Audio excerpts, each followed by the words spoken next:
La version 6.4.4 voit apparaître la fonctionnalité GetValues qui se présente de la façon suivante. Donc pour l'expliciter, nous allons parcourir, comme d'habitude, son aide dans le web browser. Donc l'objectif de cette fonctionnalité est de voir apparaître les valeurs en Y d'un certain nombre de signaux choisis à l'aide d'un curseur qui est représenté ici par une ligne verticale rouge. Cette ligne verticale se déplace soit par la souris en cliquant dessus et en bougeant la souris tout en maintenant enfoncer le bouton de la souris, ou alors en déplaçant à l'aide des flèches gauche et flèches droite du clavier. À la vue initiale, il n'y a pas de signaux sélectionnés, donc seul s'affiche la valeur X ici du curseur, comme on peut le voir ici. Alors on peut cliquer aussi directement dans l'axe à l'endroit où on souhaite apparaître le curseur, mais pour l'instant, aucun signal n'est affiché puisqu'aucun signal n'est sélectionné. Alors pour sélectionner un signal, il y a deux façons.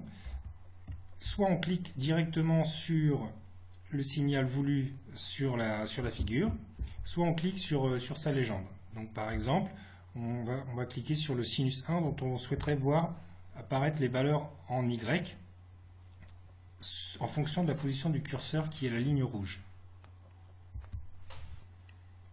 C'est ce que l'on observe ici, donc la valeur X du curseur et la valeur Y donc du signal 1 en fonction du déplacement du curseur. On voit qu'un marqueur qui a la même couleur que le signal sélectionné suit évidemment la courbe en fonction du déplacement du curseur. Évidemment, on peut rajouter plusieurs signaux à afficher. Donc on procède de la même façon. Donc sinus 1, on va afficher sinus 2, sinus 3 et sinus 4. Et ça fonctionne exactement de la même façon. Ainsi, les marqueurs se déplacent en fonction du déplacement du curseur et on voit les valeurs en Y affichées ici. Alors, il y a des décalages ici sur les marqueurs puisque, évidemment, les marqueurs sont positionnés aux endroits exactement définis par la courbe. Le cas le plus extrême étant la courbe sinus 4 ici, qui est définie par pas de 1, donc qui se déplace ici, et après ici, uniquement ici.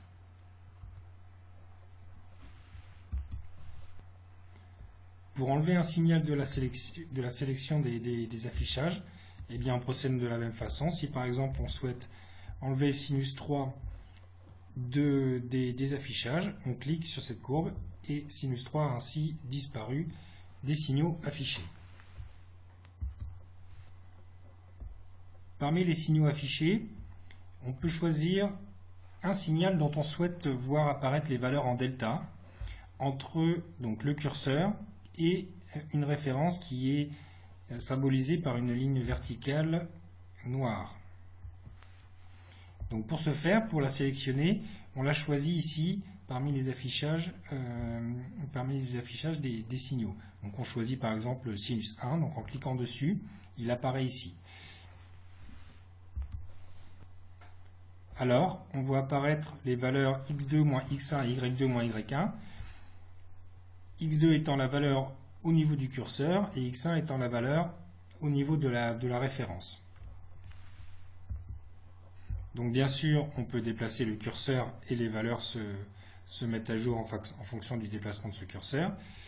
Et pour déplacer la référence, il faut cliquer sur la référence, rester appuyé sur le bouton et puis déplacer cette référence. Et comme de fait, les valeurs sont effectivement mises à jour. Donc là, x2 moins x1 est positif puisque le curseur est après la référence. Et si on passe la référence de l'autre côté, sans surprise, on passe à un x2 moins x1 qui est négatif. Pour cesser l'affichage d'un signal en delta, il suffit de la même façon de recliquer sur ce signal, donc sinus 1, voilà, et du coup, il n'est plus affiché ici.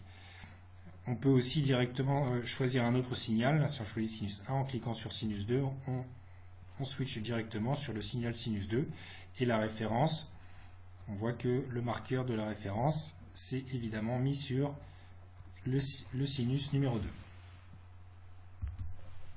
Bien sûr, et c'est tout l'intérêt de ce nouveau pad de navigation, il est complètement actif pendant la vue GetValues, Donc par exemple, on peut décider de zoomer en Y,